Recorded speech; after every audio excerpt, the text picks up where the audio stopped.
하나님의 말씀을 보시겠습니다. 하나님의 말씀은 욥기 1장 1절과 2장 1절로부터 10절 말씀입니다.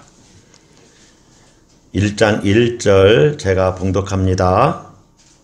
욥기 1장 1절 우스 땅에 욥이라 불리는 사람이 있었는데 그 사람은 온전하고 정직하여 하나님을 경외하며 악에서 떠난 자더라. 2장 1절로부터 10절까지는 교독하겠습니다. 제가 먼저 봉독합니다.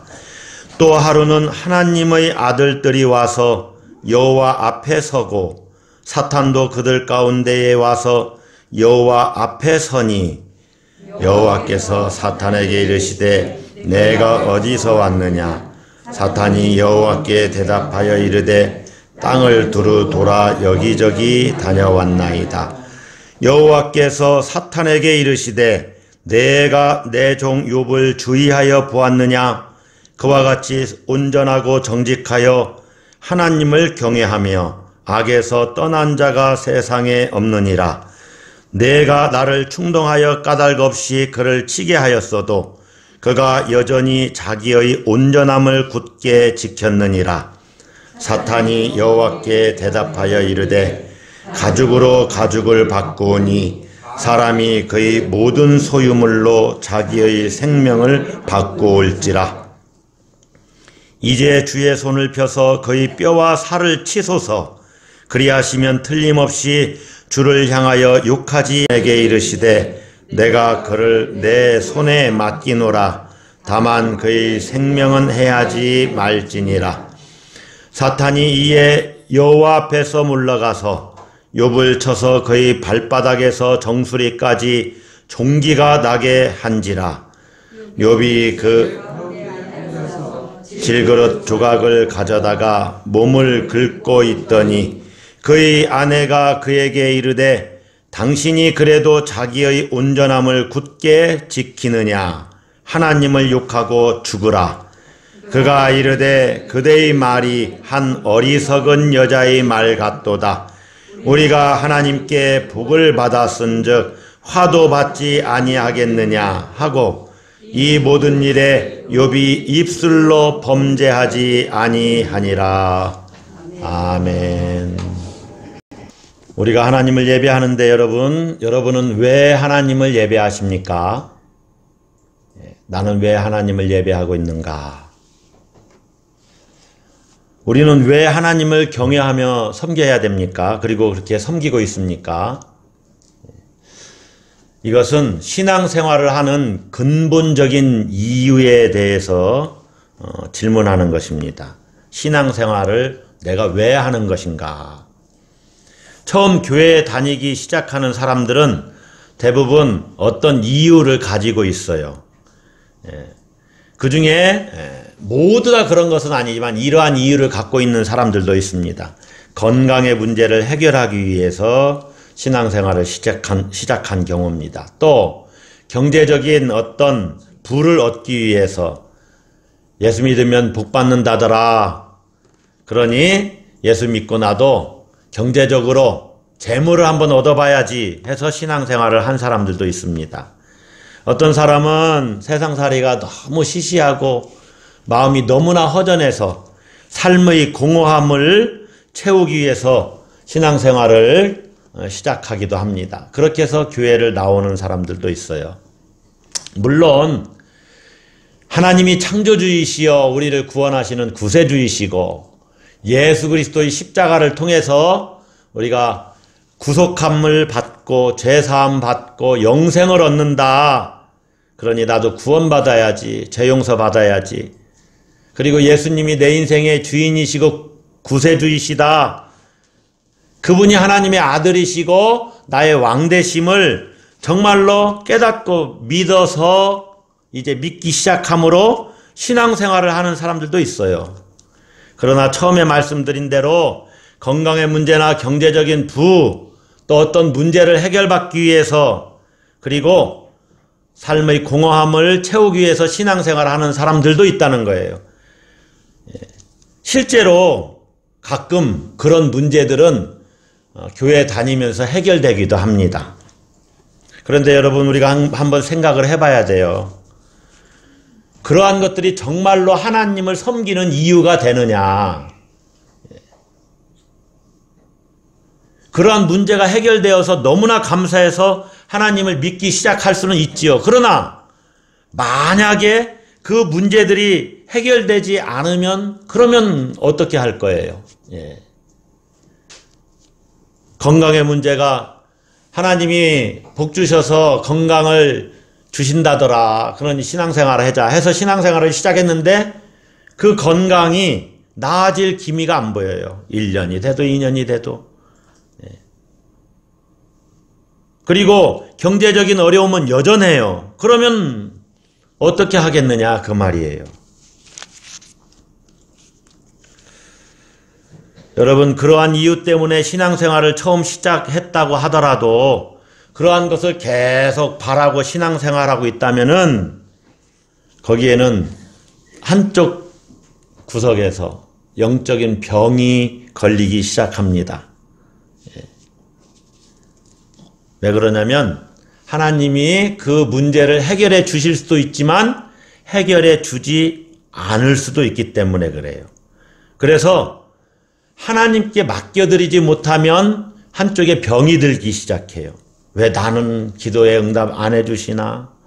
왜 우리 집은 경제적으로 이렇게 몇십 년을 어렵게 살아야 되나?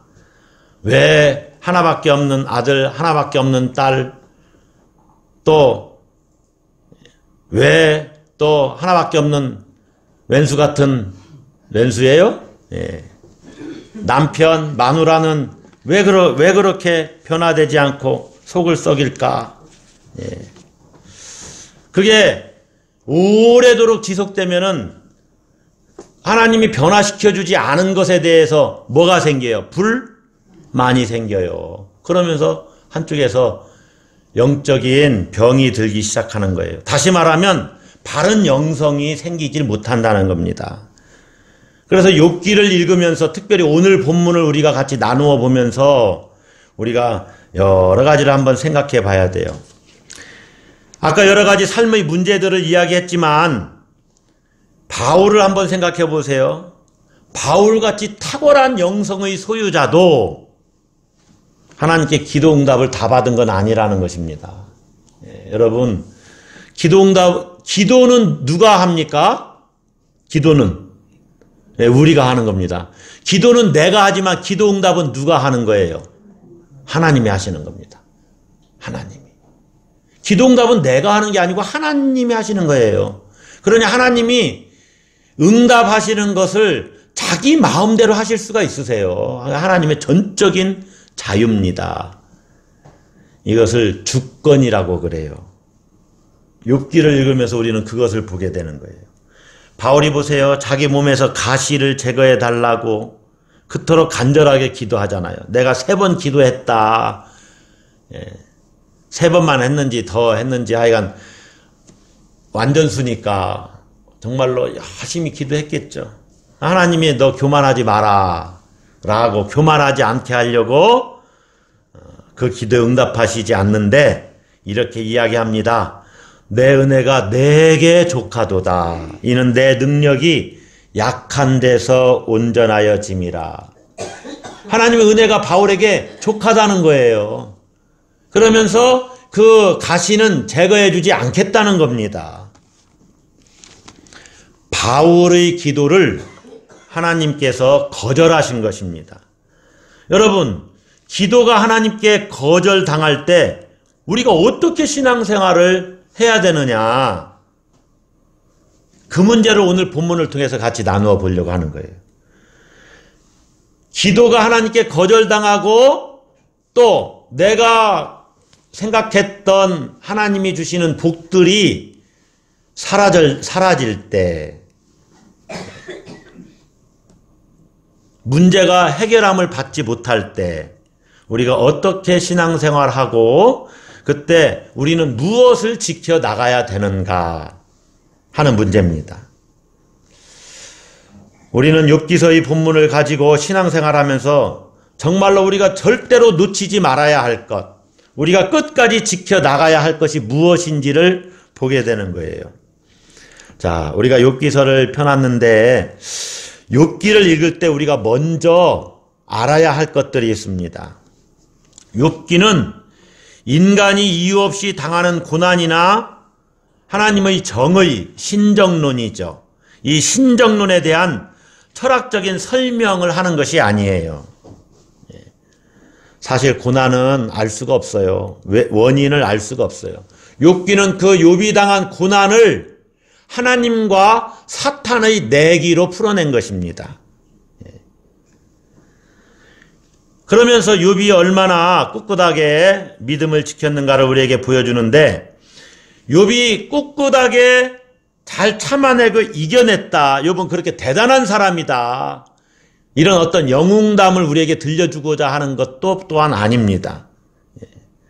그리고 이런 것도 아니에요. 뭐냐면 욥이 그렇게 고난을 잘 견뎠더니 하나님께서 2배의 복을 주셨다. 또 이렇게 설명을 여러분도 들을 수도 있습니다.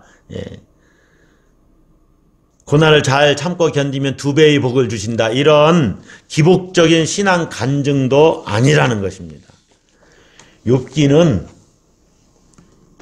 때로 우리가 고난의 이유를 몰라도 온전하고 정직하게 하나님을 경외하면서 살아야 한다.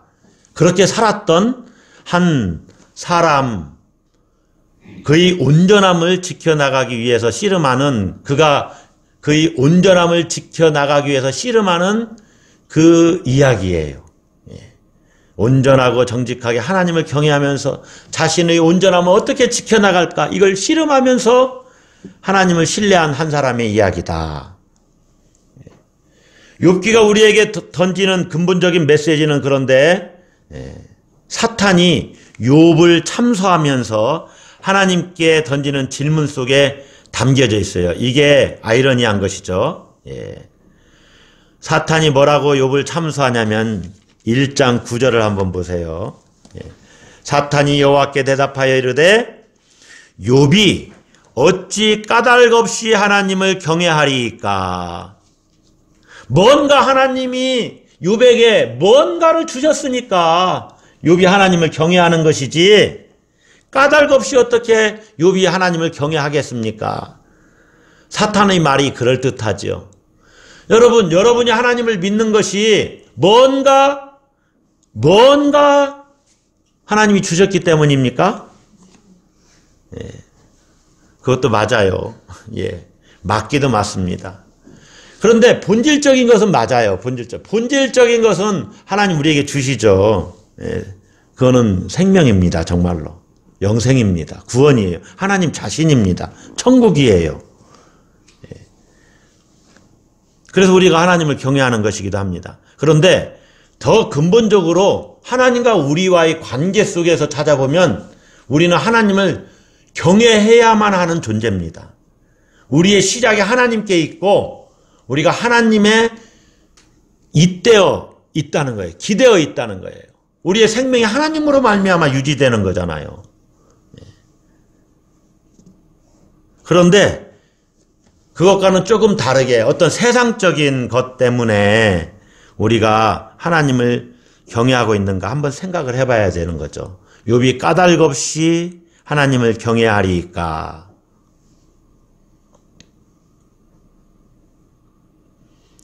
욥은 왜 하나님을 경외합니까? 가족과 또 건강을 하나님이 주셨고 물질의 복을 받았기 때문인가요?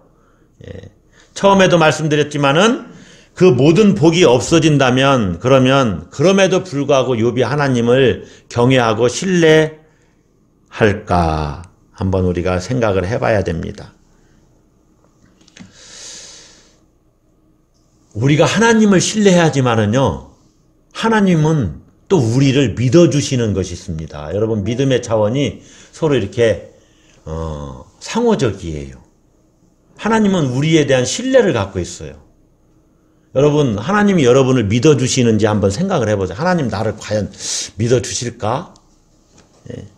저는 어떤 때는 이런 기도도 드린 적 있어요. 하나님, 제가 잘하겠다고 했는데 저를 믿지 마세요.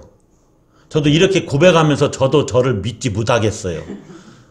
열심히 하겠는데 어느 날 보면 엉뚱한 짓을 하고 있어요.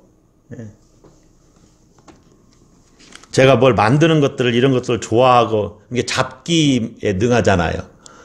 뭐 만드는 것들을 좋아하고 그래가지고 또 악기를 한번 피리같이 구멍만 뚫으면 소리가 나잖아요. 그 나무 통에. 대나무도 마찬가지잖아요. 다 대나무 그 마디를 가운데 구멍을 뿡 뚫어서 통으로 딱 한 다음에 거기 구멍을 잘 뚫어주면 음정만 잘 맞춰주면 이게 퉁소가 되는 겁니다. 별거 아니에요. 내가 한번 만들어 보리라. 그런데요, 그게 보통 일이 아니더만요. 정확해야 되는데 소리는 나는데 음정이 안 맞아요. 그러니까 여러분이 만약에 음정이 안 맞는 퉁소나 음정이 안 맞는 피리 같은 것을 구하면 저한테 얘기를 하세요. 물론 공짜는 아닙니다. 예. 쓸데없는 짓을 할 때가 많이 있어요. 그래서 제가 어떤 때는 하나님 다시 열심을 내겠습니다. 잘해보겠습니다. 그러면서 이렇게 고백하면서도 나도 네 말을 안 믿는다. 내 생각에 이중석이 나도 나의 말을 못 믿는다는 거예요. 그러니 하나님도 믿지 마세요. 그런데 한번 열심은 해보겠습니다. 이렇게 고백할 때가 있어요. 여러분은 어떻습니까? 하나님이 여러분을 믿어주실 수 있으신가? 하나님은요, 욥에 대한 깊은 신뢰가 있었어요. 성경 기자도 하나님의 칭찬, 하나님도 이렇게 칭찬하실 거라고 이미 하나님에 대한 전 이해를 가지고 욥을 평가합니다. 1절에 보시면 1장 1절입니다. 우스 땅에 욥이라 불리는 사람이 있었는데 그 사람은 온전하고 정직하여 하나님을 경외하며 악에서 떠난 자더라. 예. 하나님도 욥을 자랑하셔요. 예. 하나님은 욥의 자랑거리였습니다. 따라서 한번 하겠습니다. 순서가 바뀌었어요. 욥은 하나님의 자랑거리예요. 예. 따라서 하겠습니다. 하나님의 자랑거리. 예. 하나님의 자랑거리. 욥은 하나님의 자랑거리입니다. 하나님을 섬기는 사람들 중에서 하나님께서 내세울 만한 대표 선수가 바로 욥이었어요. 욥. 예. 그래서 하나님이 사탄과 내기를 시작하는 겁니다. 어느 교수님이 욥기는 지혜문학에 속합니다. 욥이 그렇게 하나님을 경외한 이유가 뭘까? 지혜 있게 풀어나간 거죠. 예. 욥이 실제 인물이라고 대부분은 보는데 아브라함 시대의 실제 인물이가 아니고 그건 중요한 게 아니에요. 이 욥이 당한 고난을 어떻게 우리가 해석할까 하는 문제와 세상의 인과응보적인 것은 모든 것이 다 인과응보적으로 설명되지 않는 것들이 있다는 것을 욥기를 통해서 우리에게 보여주는 것인데, 예. 그 욥을 놓고 하나님과 사탄이 내기를 한다. 이것을 사람이 어떻게 알겠어요? 사람은 알 수가 없어요. 예. 천국에서, 천상에서 하나님 나라에서 이루어지는 일을 어떻게 알겠어요? 그러나 인간이 당하는 고난을 설명을 해야 되겠는데 이것을 욥기의 저자는 하나님과 사탄의 내기로 보고 풀어냈다는 거예요. 예. 다만 우리는 이 메시지를 통해서 도대체 무엇을 말하고자 하는 것이냐 하는 것을 우리가 읽을 수 있죠. 예. 하나님과 사탄의 내기가 시작되었는데 욥이 앞으로 당하게 되는 여러 가지 고난과 시련 속에서도 끝까지 그가 지켜나간 것이 있어요. 그가 지켜나간 것이 뭐냐? 따라서 한번 하겠습니다. 온전함. 네, 온전함이에요. 이 설교의 결론이에요. 욥은 끝까지 그의 온전함을 지켜나갔어요. 이 온전함을 과연 욥이 지켜나갈 것인가에 대한 내기를 하는 거예요. 내기를. 욥과 같이 온전한 자가 있느냐? 네가 욥과 같이 온전한 자를 보았느냐? 하나님이 막 욥을 막 자랑하시는 거예요. 자랑하셔요. 여러분, 저는 우리 집에 둘째인데 옛날에 이제 아들됨으로 둘째인데 제가 부모님께 인정을 많이 못 받았는지 그건 잘 모르겠어요. 어렸을 때. 그런데 제가 지금도 생각나는 것이 학교에서 뭘 만들기를 했는데 만들어가지고 어머니께 내가 이걸 만들었다고 자랑한 적이 있어요. 예. 여러분들도 그런 거 있죠? 이거 한번 보라고 내가 자랑했다고. 예. 제가 우리 아들한테 오늘 아침에 뭘 하나 자랑했어요. 아빠가 국궁 활 승단심사에 가서 1단을 땄다 하고 이렇게 점수표를 보여주면서 자랑을 했어요. 예. 여러분도 자랑거리가 많이 있을 것입니다. 또 자식들이 잘하면 막 자랑하고 싶어 해요. 예. 자식 자랑은 팔불출이라고 하지만 아이 내가 팔불출 한번 대고 말지 자랑해야지 하고 막 자랑을 하고 싶어 해요. 예. 하나님이 얼마나 좋으신지 욥을 막 자랑하고 싶어 하셔요. 예. 이상하네요. 하나님을 죄송합니다. 하나님이 팔불출과 연결이 되는 것 같아서 좀 이상하지만 그런 건 아니고 하나님도 우리가 잘하면 막 자랑하고 싶어 해요. 예. 하나님의 백성 누구를 네가 봤냐. 정말로 제대로 된 믿음을 가졌다. 예. 여러분을 두고 하나님이 이렇게 자랑하실 것 같습니까? 한번 보세요.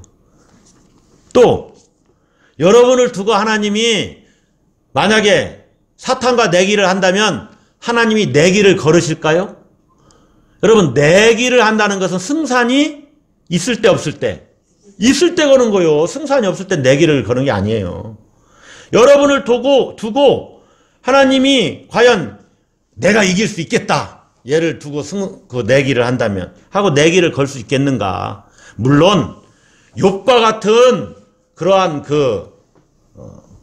고난이 임하는데 나를 두고 내기를 한번 해보세요. 이렇게 하기는 그 고난을 감당할 그 고난을 어떻게 당할까 생각하면 하나님 차라리 내기하지 마세요 라고 말하고 싶지만 과연 내 신앙의 진정성을 하나님이 믿어주시겠느냐 그 말이에요.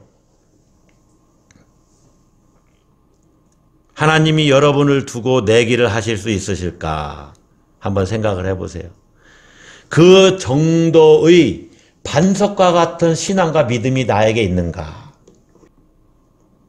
나는 정말로 흔들리지 않는 반석과 같은 믿음인가? 자기를 좀 보시라 그 말이에요. 자기를. 조금만 누가 뭐라 하면 울그락불그락하고 막 요동쳐요. 요동쳐. 내 마음 이리 흔들렸다 저리 흔들렸다. 자기 마음을 잘 주님 앞에 갖다 놓고 마음을 이렇게 보세요. 상대방 옆에 있는 다른 사람들은 아유 변덕이 죽구러 그러면서 자기는 더 죽구러요? 네. 감사합니다. 변덕이 더 죽구러. 네.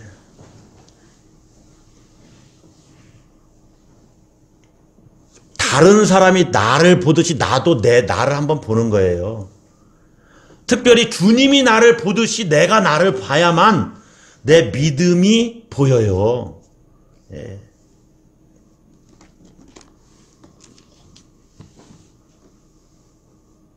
욥은 하나님의 자랑거리였고 내기를 걸만한 믿음의 소유자였어요. 그래서 사탄에게도 욥을 자랑합니다. 내 친구 욥을 눈여겨보았느냐. 그처럼 정직하고 약속을 잘 지키며 하나님에게 온전히 헌신하고 악을 미워하는 사람이 없다. 이 메시지 성경 1장 8절 말씀이에요. 하나님은 욥에게 이미 많은 복을 내려주셨습니다. 다복한 가정, 엄청난 재물을, 평안한 삶을 주셨어요. 그러나 그것 때문에 욥이 하나님을 섬기는 것은 아니었습니다. 그것과 상관없이 욥은 하나님께 온전하고 정직한 사람, 그래서 하나님이 욥을 자랑하시는 거예요. 예. 오늘 새벽에도 잠깐 말씀드린 내용인데 우리는 전시 백성이라는 겁니다. 우리는 전시물 있죠. 예. 어디 미술관 같은 데 가면 그림을 이렇게 전시해 놓잖아요. 하나님 우리를 이렇게 전시해 놓은 것 같아요. 세상 사람들에게. 내 백성이다. 너희가 한번 봐라. 예. 그래서 하나님의 성품, 하나님의 역사, 하나님 나라를 보여주는 여러분들이 하나님의 따라서 하겠습니다. 걸작품이다. 네, 하나님의 걸작품들입니다. 여러분들이 나를 보세요. 내 속에서 하나님이 역사하시는 것을 좀 보세요. 예수님이 그러시잖아요. 네. 걸작품들은 이렇게 걸어놓잖아요. 걸어놔요. 왜냐하면 자랑하고 싶으니까. 네. 하나님이 세상에 여러분을 자랑하시고 싶어 하시는 여러분들이 되시기를 주의 이름으로 축복합니다. 사탄이요 대뜸 욥이 하나님을 섬기는 이유가 있다고 이렇게 강변을 하지요. 하나님이 그에게 허락하신 자녀들 소유물이 있기 때문에 만일 그것들을 치면은 틀림없이 욥은 하나님을 향해서 욕할 것이라고 주장합니다. 그래서 1장 11절을 한번 보시면 이렇게 말을 하죠. 사탄이 이제 주의 손을 펴서 그의 모든 소유물을 치소서 그리하시면 틀림없이 주를 향하여 욕하지 않겠나이까. 자, 그래도 욥이 변함이 없으니까 또 오늘 본문에 5절에 보면 2장 5절에 보면 이제 주의 손을 펴서 그의 뼈와 살을 치소서 그리하시면 틀림없이 주를 향하여 욕하지 않겠나이까. 건강을 잃으면 틀림없이 하나님을 배신할 것이라고 사탄이 장담하는 겁니다. 그럼에도 불구하고 욥이 변함이 없어요. 따라서 한번 합니다. 그럼에도 불구하고 변함이 없다. 예, 제가 최근에 우리 애들을 통해서 또 배우는 것 중에 하나가 이런 것이 있어요. 예, 여러분들도 다른 사람들을 통해서 배우는 것들이 있잖아요. 예, 이런 얘기를 들었어요. 세상이 나를 향해서 어떤 얘기를 하든지 나의 존재됨은 그대로 있다는 거예요. 그렇죠? 예? 다른 사람들이 여러분을 돈이 없다고 무시해도 또 때로는 이 지위가 높지 않다고 무시를 해도 세상 속에서 뭐 그냥 보통 평범하게 산다고 무시를 해도 나의 나됨에는 변화가 없어요. 그러니까 내가 온전하고 꿋꿋하게 자긍심을 가지고 살면 나는 그냥 그럭저럭 괜찮은 거예요. 그러니까 여러분 세상의 그 구설수 또 세상에 얼마나 말들이 많습니까? 그런 거에 너무 민감하게 반응할 필요가 없어요. 예를 들면 양말 신다가 다니다가 이 신발을 벗고 식사를 해야 되는 식당에 들어갈 일이 있잖아요. 근데 딱 보니까 엄지발가락에 양말에 뭐가 생겨요? 구멍이 빵 뚫렸네요. 그러면 남들이 아휴 양말에 구멍이 이거 어떡하냐 막 하면서 막 불안해하고 그런데 세상 사람들은 아유 저 사람은 다니다가 양말 구멍 났나 보다. 아니면 급하게 신고 나오느라고 구멍 난 걸 못 봤나 보다. 이런 생각도 별로 안 해요. 보더라도 그냥 그런가 보다 그러지. 왜냐하면 자기도 그런 일이 있으니까. 근데 우리는 당사자는 엄청나게 무슨 뭐 태풍 부는 것처럼 어휴 양말에 구멍이 났냐 막 이걸 숨기려고 막. 그래서 숨기는 방법은 위에를 당겨가지고 밑으로 집어넣으면 됩니다. 예.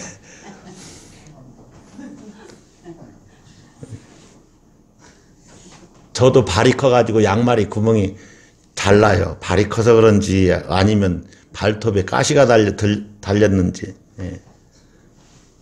요즘은 옷도 찢어서 입는데 양말 좀 구멍 나면 어때요? 시원하고 좋지. 예. 신발도 색깔 다른 거 신고 다니고 막 양말도 다른 거 신고 다니고. 예. 다른 사람의 그 이야기에 너무 민감하게 반응할 것도 없어요. 예.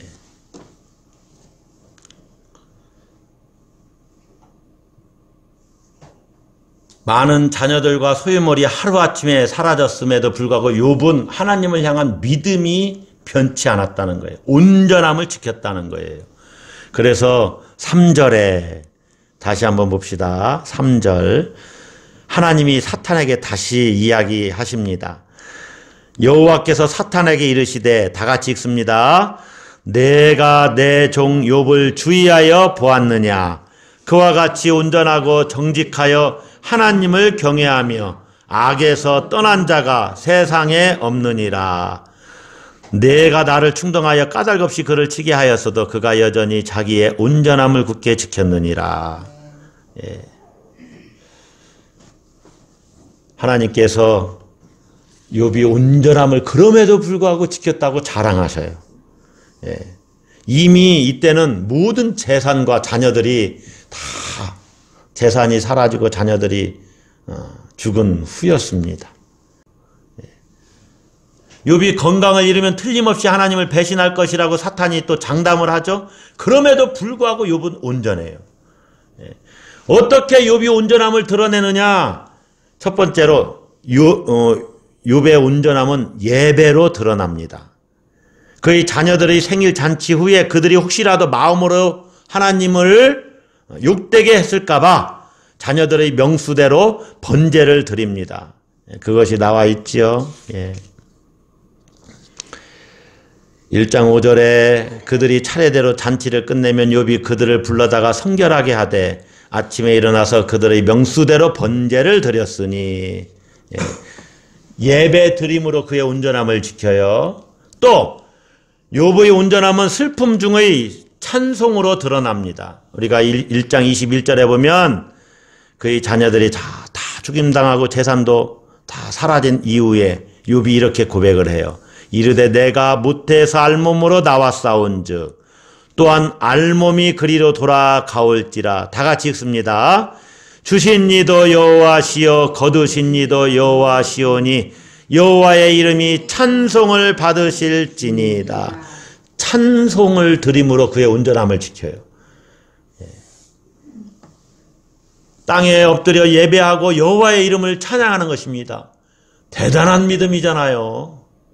우리 같으면 뭐 어림도 없죠. 한 사람도 한 사람의 자녀라도 혹시 이렇게 됐으면 어떻게 하나님을 향해서 이렇게 예배할 수가 있어요. 욥의 온전함을 한번 생각을 해보세요. 무슨 일이 있어도 어떠한 풍파가 와도 욥이 지금 흔들리질 않고 있는 믿음을 지키고 있어요. 위대한 신앙인인 것을 우리에게 보여줍니다. 욥의 온전함은 또한 자신의 입술을 지킴으로 드러납니다. 아내가 뭐라고 욥을 비난합니까? 9절을 한번 보시면 2장 9절 그의 아내가 그에게 이르되 당신이 그래도 자기 온전함을 굳게 지키느냐? 하나님을 욕하고 죽으라.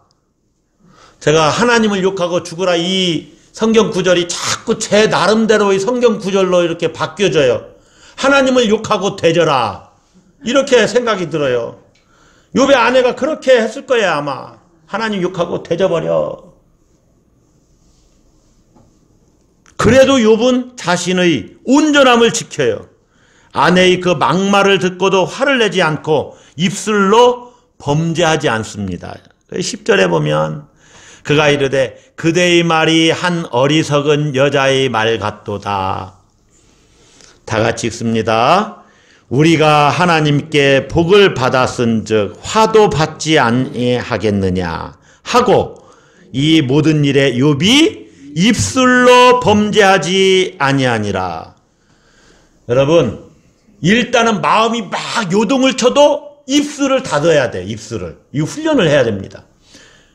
저도 잘 못하는 것이 성정이 급해가지고 입술을 딱 내뱉으면 아이고 이거 실수했네. 뱉고 나서는 주워 담을 수가 있어요 없어요? 없어요. 그러니까 뱉지를 말아야 돼요. 한 번만 참아보는 거야. 한 번만. 입술로 범죄하지 않았어요. 욥의 온전함은 예배로 찬송으로 입술을 지킴으로 드러났습니다. 할렐루야. 여러분의 온전함은 무슨 일을 만나도 하나님을 예배하는 자리에 가는 겁니다. 예배 드리는 거예요. 그리고 무슨 일을 만나도 하나님을 다시 찬양하는 거예요. 하나님을 찬양하는 거예요. 여호와의 이름이 찬송을 받으실지니이다. 참 기가 막히죠. 모태에서 알몸으로 나왔사온즉 또한 알몸이 그리로 돌아가올지라. 주신 이도 여호와시요 거두시는 분도 여호와이시니 주님만이 찬송을 받으소서. 욥의 신앙 고백이에요. 어떻게 이런 온전함이 생길 수가 있을까? 그러한 온전함은 도대체 어디에서 생기는 것일까? 1장 21절과 제가 2장 10절을 여러분과 같이 읽어봤는데 이것을 저는 이렇게 한번 정의해 보는 거예요. 이것은 하나님의 주권을 인정하는 신앙이다. 주신 분도 여호와시고 거두시는 분도 여호와시고, 예, 복을 주시는 분도 여호와시고 때로는 화를 허락하시는 분도 여호와 하나님이시니 내가 하나님의 주권을 인정해야지 라고 생각하면 예배 드릴 수 있고 찬양할 수 있고 입술로 범죄하지 않을 수 있다는 거죠. 입술을 지킬 수 있다는 것입니다.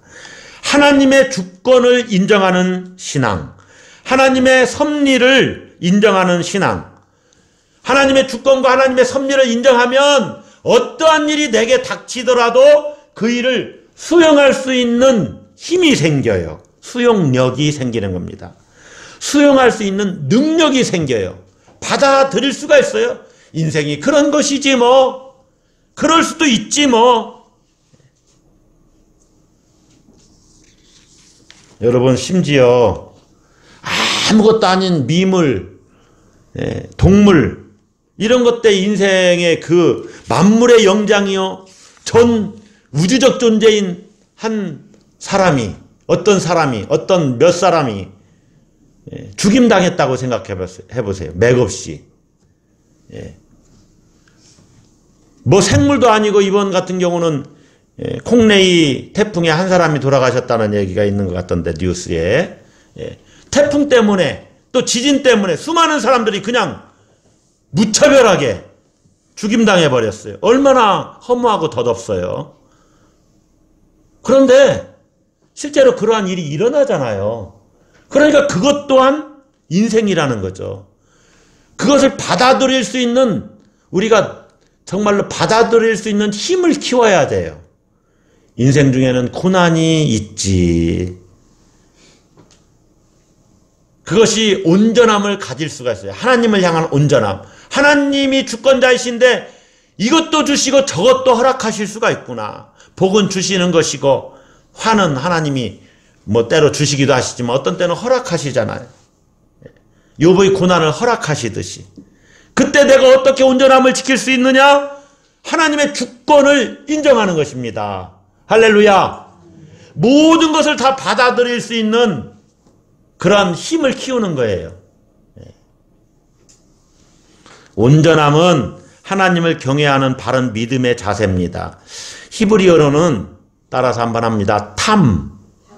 이게 온전함이라는 뜻이에요. 탐. 온전하다. 탐. 그런데 다른 번역에서는, 예전 성경에서는 순전하고 이렇게 번역을 했어요. 하나님을 향해서 순전하고. 순전한 것은 순진한 거하고는 다릅니다. 하나님을 향한 마음이 변함이 없는 거예요. 또 어떤 성경에서는 조용한 이렇게 번역됐어요. 하나님을 향해서 늘 조용한, 항상 한 방향으로 하나님을 섬기는 거예요. 이것이 온전함이에요. 여러분, 신앙이 성숙해져 간다는 것은 우리가 더욱더 온전한 사람이 되어 간다는 것입니다. 영어로는 퍼펙트, 완전한이지만 우리 말로는 온전한 거하고 완전한 거하고 좀 달라요. 그렇죠, 여러분? 온전함과 완전함이 좀 다르죠. 완전한 것은 흠이 하나도 없는 것이지만 온전한 것은 그렇게 쓰임받기에 부족함이 없는 상태예요. 부족함이 없는 상태. 그 자체로 충분한 상태예요. 이게 온전한 거예요. 우리는 온전한 사람이 되어가는 중에 있어요. 우리 목표가 예수 그리스도잖아요. 예수님을 완벽하게 닮을 때까지 우리는 계속해서 온전함을 향해서 나아가는 겁니다. 그래서 더 온전해지고 더 온전해지고 더 온전해져 가는 거예요. 세상을 살다가 우리는 어떤 일을 만나게 될지 몰라요. 그러나 우리가 흔들리지 않고 지켜야 되는 것이 있다면은 그것은 하나님을 향한 온전함이에요. 그 온전함 때문에 아니죠. 그 온전함은 우리의 하나님을 향한 정직함, 세상에서의 정직함 온전함에 포함되어 있다고 볼 수가 있어요. 온전한 사람은 하나님을 경외해요. 하나님을 경외하는 온전함을 가져야 되는 거예요. 하나님을 향한 온전함은 정직하고 악에서 떠나고 하나님을 경외하고 이 모든 것을 다 포함해요. 온전함을 우리가 지켜나가야 돼요. 하나님이 욥을 향해서 그의 자녀들과 재산을 다 잃었을 때 하나님이 다시 한번 그 사탄에게 욥을 향해서 이렇게 칭찬하시잖아요. 그가 여전히 자기의 온전함을 굳게 지켰느니라. 할렐루야. 하나님이 여러분을 향해서 세상 사람들에게 그가 여전히 자기의 온전함을 굳게 지켰느니라. 이렇게 여러분을 자랑할 수 있기를 바랍니다.